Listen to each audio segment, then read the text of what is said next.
Hello, എങ്ങോട്ടാ എല്ലാവരും കൂടി? ചർച്ചയ്ക്ക് പോകുകയാ. ചർച്ചയോ? അതെ, കാടിന്റെ പുരോഗതിക്ക് കഴുതകളുടെ ബുദ്ധിപരമായ ശേഷി എങ്ങനെ ഉപയോഗിക്കാം, അതാണ് ചർച്ച ചെയ്യുന്ന വിഷയം. ഹാഹാ, അത് കൊള്ളാം. സൂത്ര, ബുദ്ധി എന്താണെന്ന് പിടികിട്ടി. പക്ഷെ ഈ പരമമായ എന്ന് പറഞ്ഞാൽ എന്താ? ബുദ്ധിപരമായ എന്ന് പറഞ്ഞാൽ ബുദ്ധിയെ സംബന്ധിച്ച് എന്നർത്ഥം. മനസ്സിലായോ? ഇല്ല ചേട്ടാ, എനിക്കൊരു സംശയം. ഈ ശേഷി എന്ന് പറഞ്ഞാൽ എന്താ? ആഹാ, ഇതൊന്നും അറിയാതെയാണോ ചർച്ചയ്ക്ക് പോകുന്നത്?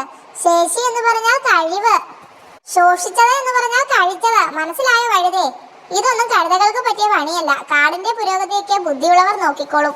അങ്ങനെ പറയരുത്. കഴുതകൾക്ക് ബുദ്ധിയുണ്ട്. ഇല്ല, ഇല്ലെന്ന് തെളിയിച്ചു തരാൻ. വേണോ? ശരു, ഇവനെ പിടിച്ച് കെട്ടിയിട്. വായിക്കാത്ത ചപ്പും ചവറും തിരിയിക്കോ. അയ്യോ, ഇനി ബാക്കി കഴുതകളെ കാണണം. ഒറ്റ എണ്ണത്തിന് ബുദ്ധിയില്ലാന്ന് ഞാൻ തെളിയിച്ചു തരാം. ചങ്ങാതിമാരെ, ഞാൻ സൂത്രൻ. വരാൻ പോകുന്ന കാര്യങ്ങളൊക്കെ ഞാൻ പറയും. ഓ, പറയുമോ? എന്നാൽ അങ്ങനെ എന്തെങ്കിലും കാര്യം പറ, കേൾക്കട്ടെ. പറയാം, ദാ കേട്ടോ. ഇന്ന് നിങ്ങളുടെ ചർച്ചയ്ക്ക് ആ ഒറ്റച്ചെവിയും കഴുത വരില്ല. ഇതാണോ വരാൻ പോകുന്ന കാര്യം? അതെ, തട്ടിപ്പ് തട്ടിപ്പ്. ചങ്ങാതിമാരെ, ഇങ്ങേര് നമ്മളെ പറ്റിക്കുക. അടിയവനെ, അടിയവനെ. ബുദ്ധിമാന്മാരായ കഴുതകൾക്ക് ഇതൊന്നും മനസ്സിലാവില്ലെന്ന് കരുതിയോ മണ്ട? ഇടിയവനെ, ചവിട്ടവനെ. എന്റെ കാട്ടുമുത്തപ്പാ. ഷോ, ഒരുത്തന് മാത്രം കാര്യം എങ്ങനെ പിടികിട്ടി? അവനെ വിളിച്ചു ചോദിക്കാം. ഹലോ, ഒന്നിങ്ങ് വരാമോ?